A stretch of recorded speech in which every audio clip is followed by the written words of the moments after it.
Live NFL trivia every Tuesday night on Twitch at 9 p.m. Eastern. Come show off your football knowledge and have a chance to win cash prizes. Check the link in the description to find out more. And now, on with our feature presentation. Giving up a future first-round pick is perhaps the biggest gamble that a general manager can make. By giving up a first-round pick for a player, you're saying two things. Number one, you really like the player you're about to get.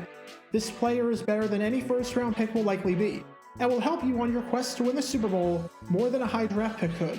The Rams felt this way when they gave the Jaguars 2 first-rounders for Jalen Ramsey. The Bills felt this way when they gave the Vikings a first-rounder for Stephon Diggs. And number two, you're feeling pretty confident that you're not going to stink next year. You're feeling good that by making this trade, you're going to be a playoff team, and you're going to be picking in the 20s, where the value starts to diminish significantly compared to the top 10. When both of these elements are there, you get some amazing moves that help build contenders. The Denver Broncos traded away a future 1984 first-round pick to the Baltimore Colts for John Elway, and that worked out. The New York Giants traded away a future 2005 first-round pick to the San Diego Chargers for Eli Manning, and that worked out. But when none of these elements are in play, you get an absolute disaster. You get a trade devoid of any logic. And that's exactly what happened in 1999, when the Atlanta Falcons made what has to be, without a doubt, the worst draft trade in franchise history. You thought giving up a first-round pick for Peerless Price in 2003 was bad? Well, it was, but that's child's play compared to what they did in 1999, where they traded away a future first-round pick for a second-round pick, and it backfired in hysterical and spectacular fashion. And this is the story behind that. Before I talk about the trade, we need some context onto how the Falcons were looking going into the 1999 NFL Draft. To the surprise of literally everyone, they were coming off of their first Super Bowl appearance in franchise history. This was a team that had a losing record in 5 of the previous 6 seasons, had won 1 playoff game in the previous 2 decades, and was 2 years removed from a 3-13 campaign. Somehow, led by quarterback Chris Chandler, who had a career resurgence after doing nothing in his first decade in the league, the Falcons made it to Super Bowl 33. They got smoked by the Denver Broncos, and you can learn more about how that game went by clicking the card in the upper right corner. But the fact that they got there was incredible, and with it, they had high expectations going into the 1999 season. No longer were they the underdogs. They were the team with a target on its back. With their first round pick, the Falcons looked toward the defensive side of the ball, and selected Virginia defensive end Patrick Hurney. The pick made sense. The Falcons had a pass rush that ranked in the bottom half of the league, and both of their starting defensive ends from the 1998 season, Lester Archambault and Chuck Smith, were going to be in their 30s when the 1999 season rolled around. Plus, they had no defensive end depth. The only other end to record at least 1 sack that year was Antonio Edwards, who recorded just 1 sack and would be on the Carolina Panthers in 1999. Hurney turned out to be a very good pick for the Falcons. He played 8 seasons in Atlanta and made it to the Pro Bowl in 2004, being a critical reason why the Falcons were able to make it to the NFC Championship that season. He had 3 seasons with double-digit sacks and had 58 sacks wearing the red and black. No complaints there. He was a very solid player for a very long period of time. It's what they were about to do with their second-round pick that made jaws drop to the floor. The Falcons were in a bit of a pickle entering the 1999 NFL Draft. They didn't have a second-round pick, as they traded that away in 1998 to the San Diego Chargers to acquire wide receiver Tony Martin. Martin was a Pro Bowler in 1996 who led the NFL with 14 touchdowns. Was the trade worth it? Well, it depends on who you ask. On one hand, he had 1,181 yards in 1998 and helped the Falcons get to the Super Bowl after posting 129 yards in the NFC Championship against the Minnesota Vikings. On the other hand, that was his only season in Atlanta, as he signed with the Miami Dolphins in free agency the following year. Whether it was worth it to give up a second-round pick for 1 year of production is tough to say.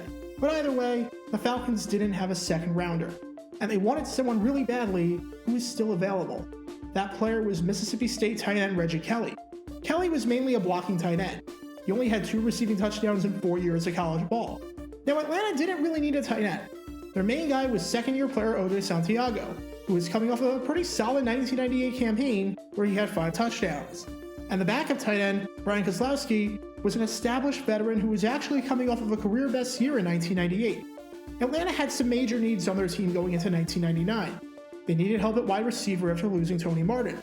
They needed someone to back up Jamal Anderson at running back, as excluding quarterback Chris Chandler, their next leading rusher that season was Ken Oxendine, who had 50 yards.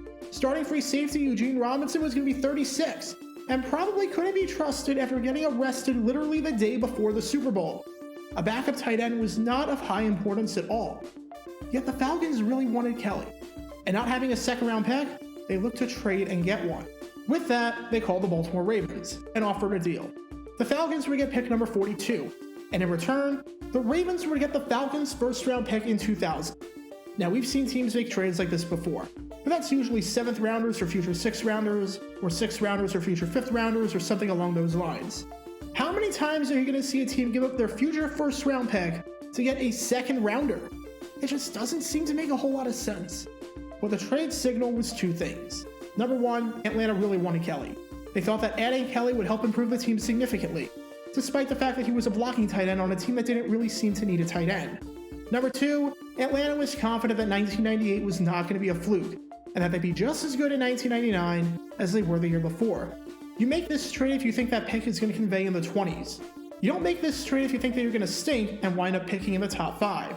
Sure enough, the Falcons just gave up a top 5 pick in absolutely disastrous fashion. Before I go any further, here's an interview that head coach Dan Reeves conducted with Chris Berman during the NFL draft, where he explained the decision to make this move.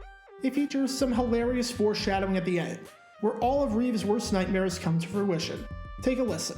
Dan, did you take a page out of the Bobby Beathard scrapbook? I mean, you traded next year's number 1 for a pick in the middle of the 2nd round and Reggie Kelly at tight end. What do you see in Kelly that would make you make a move like this?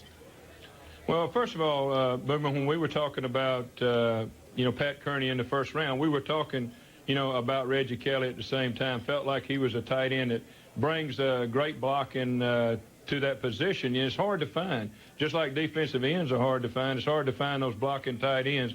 We felt like he had the qualities that we look for in a pick in the 1st round. And if we are successful and have the year that we hope to have, in the draft next year, if we're picking low, this would be a good pick for us. Now, if we have a bad year, fall on our face, we'll be sitting there regretting that we've made this, choice and gave up our 1st round pick.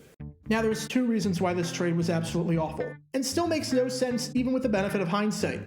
The first has to do with the player that the Falcons acquired. He was a career journeyman. I don't want to knock the guy too much because he played in the NFL until 2011. He carved a career lasting more than a decade, so good for him. But in 4 seasons with the Falcons, he had 797 receiving yards and 2 touchdowns. Both touchdowns came in garbage time losses. And if you remember Kelly for anything, it's probably this play right here. He dropped this wide open touchdown pass in a loss to the Green Bay Packers, but he did not do a whole lot of note with the Falcons. He joined the Bengals in 2003, played there for a fairly long period of time, and re-signed with Atlanta in 2011 in a backup role. But number 2, and perhaps most importantly, the pick the Falcons gave up was a top 5 pick. Usually making trades for a future pick a whole round ahead is not a good idea, especially when it's this high in the draft. And this is a prime example of why. Because as it turns out, that 1998 season was a complete and utter fluke. The Falcons crashed back down to earth in 1999. They started 0-4, finished the season at 5-11, and Jamal Anderson, who was arguably the best halfback in football the year before not named Terrell Davis, only played in 2 games due to injury. With that record, the Baltimore Ravens had the 5th pick in the draft. And to add insult to injury, the player they chose with that pick, that would be Jamal Lewis. The same Jamal Lewis that had over 1,300 rushing yards as a rookie and helped Baltimore win its first Super Bowl in franchise history. The same Jamal Lewis that won AP Offensive Player of the Year in 2003 after leading the league with 2,066 rushing yards. The same Jamal Lewis that made it onto the All-2000 second team and ran for over 10,000 yards in his career. All the Ravens had to do to get him was give up a 2nd round pick. Whoops. There have been a ton of bad trades in draft history, and I made videos on such trades, one of which you can check out by clicking the card in the upper right corner. And this might not have even been the worst trade of the 1999 NFL Draft. Not only did the Saints trade their entire draft away for Ricky Williams, but the Bengals rejected a similar package so they could choose Achilles Smith, who might be the biggest bust in franchise history. So if any general managers happen to be watching this video, a word of advice. If you really want a 2nd round player and don't have the ammunition to do it, don't give up a future first for him. And if you're on the receiving end of such a call and a team offers what the Falcons did, take the deal and run to the bank with it. Because if you're lucky, like Baltimore was, you might be able to get a top 5 pick out of absolutely nothing. Be sure to like this video, ring the notification bell, subscribe down below if you haven't already, as it helps the channel out a lot. And be sure to check out Twitch every Tuesday night at 9 p.m. Eastern for your chance to play NFL trivia and win cash prizes. Link in the description below. If you want to see videos like this condensed down to 60 seconds, then follow me on TikTok at JarGator9 and subscribe to 60-Second NFL History on YouTube. Also, special thanks to all of our Patreon supporters for helping the channel. Your support is greatly appreciated. So you can become a patron and request future video topics in the description below.